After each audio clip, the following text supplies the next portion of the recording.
Do you think she'll ever speak to you? I hope so. I really do. But I'm not expecting it. So I'm not holding my breath. Megan will soon leave the shelter of her primary school. Before she does, the staff and her parents will make a final attempt to get Megan to talk.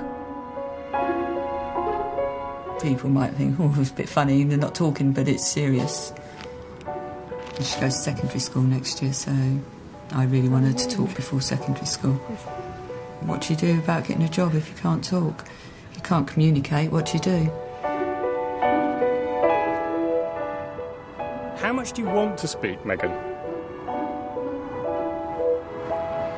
I think she wants to speak a lot, but she can't. I think it annoys you, doesn't it? And do you think one day you will speak?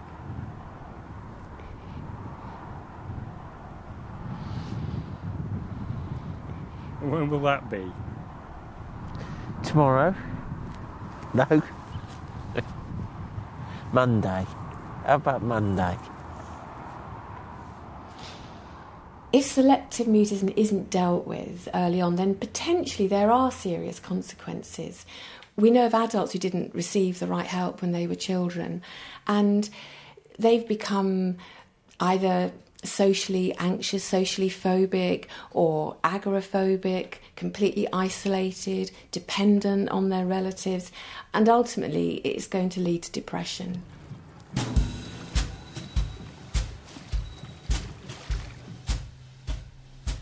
Red's family are desperate for her to start talking to her granddad.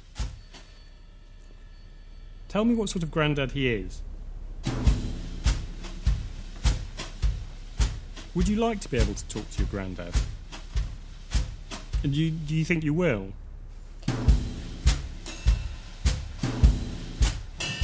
But selective mutism isn't common, and it can be difficult to get specialist advice. We put the family in touch with speech therapist Maggie Johnson, who has written the most comprehensive guide to treatment. So, Caroline, if I could just ask you first, just to tell me a little bit about Red in terms of her general character. Well, she's an 8-year-old. She's very typically 8-year-old, very noisy, a real chatterbox. Yep. And this hasn't been the situation for you, has it, John? Sadly, no. That's a shame. That must just feel so hard for you. It's hard to put into words, but yeah, it feels hurtful. Yeah, no, it must feel very personal. It does. It feels very, very personal. As if I've done something wrong, but I haven't done anything wrong. No, absolutely. It's really hard for us to identify with a phobia of talking to friends and family and people who care about you.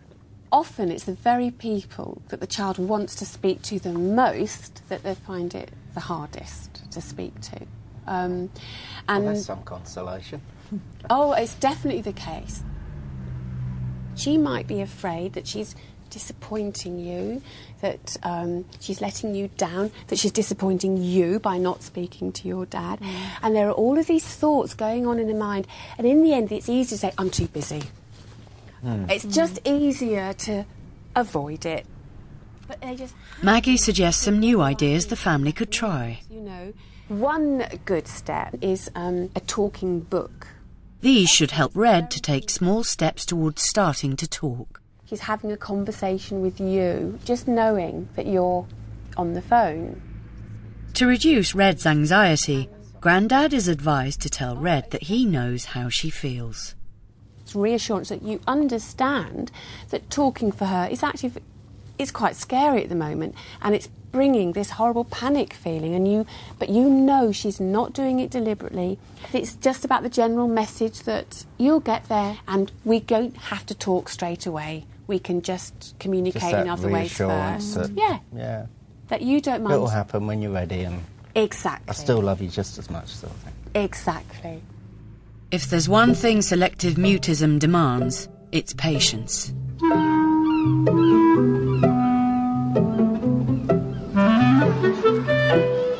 For the last 5 years, Megan has been looked after at school by a lady called Mrs. Johnson. Megan doesn't talk at school, so Mrs. Johnson has to find other ways for the silent pupil to communicate. Right, how's it been today? Exciting. Her latest speaking aid is a jotter. About your book. I quite like this book actually because you've got a really good sense of humour, haven't you, Megan? And we've got Stop Copying Me, which is good. And did it work? Do you enjoy coming to see Mrs. Johnson? That's good to hear. 2 weeks. 2 weeks to your holiday? Mrs. Johnson has never given up asking her questions. But to date, she's never had an answer. But there is a plan. Today, Mrs. Johnson is coming to visit Megan at home. Are you worried about Mrs. Johnson coming today? No? Megan is going to try to talk in front of her. Depends on how Megan feels with it, doesn't it? Scary? You don't know. The operation will be run by Megan's speech therapist, Miriam. After 5 months' work, she has now heard Megan speak. My aim for this session is to let you hear her voice and maybe towards the end feel comfortable maybe answering a few little questions from you with just a yes or no, looking at you and talking to you, even if it's one word. Miriam is employing the same careful approach used to treat phobias. Morning. Hello. You all ready? Hello. Helping Megan to control her anxiety and, little by little, let new people hear her voice. The only people allowed in the living room will be Miriam, Mum and Megan. But we're going to do everything very, very slowly, just like we did with me. Everybody else has to wait outside the closed door. But Megan has agreed to have 2 remote-controlled cameras in the room. We're going to start with some really easy things. It's quite exciting. Right, okay, I'll start.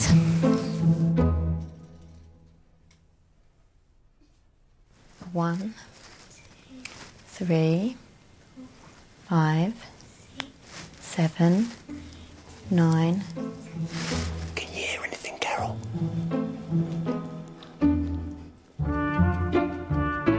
The procedure moves on to stage 2, the opening of the door. Okay, and we're going to have this door ajar, and you can just stay on the steps.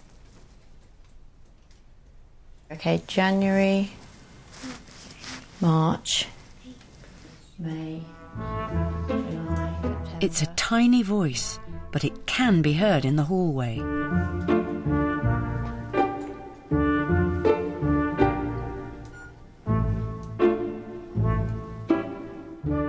Stage 3. Mrs. Johnson joins in from the stairs. 1, 3, 4, 6, 7, 9. Stage 4, the critical stage. Mrs. Johnson will now enter the room. A, C, I, K, M, O, Q, S.